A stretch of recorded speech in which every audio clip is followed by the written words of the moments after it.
So a lot of people think that doctors tell you to lose weight or to exercise to lose weight, and maybe some of your doctors do. I don't do that. Exercise is not a great way to lose weight.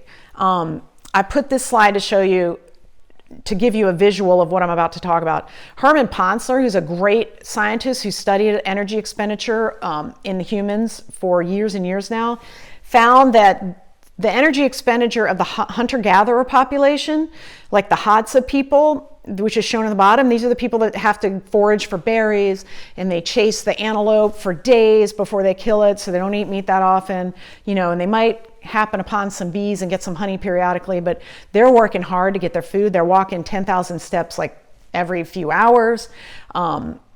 Super active. Turns out they burn the same amount of calories per day as the picture above, which depicts a sedentary office worker, okay?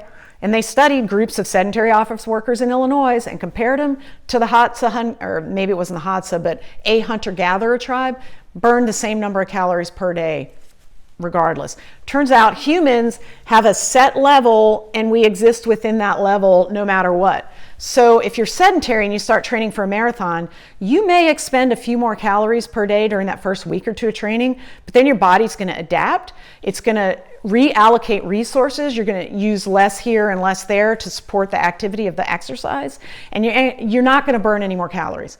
Also, our food in this country is so dense.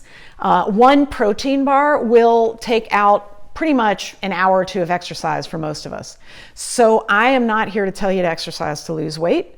I think that's going to be frustrating, detrimental, and give you a lot of psychological angst because this is not going to work. What you should exercise for is to feel good and to be happy and to keep your brain healthy, and that's it. Okay, it is very good for dementia prevention, very terrible for weight loss. It's very good to prevent heart attacks, very terrible for weight loss. It's very good to help with the pain of arthritis and prevent arthritis, very terrible for weight loss.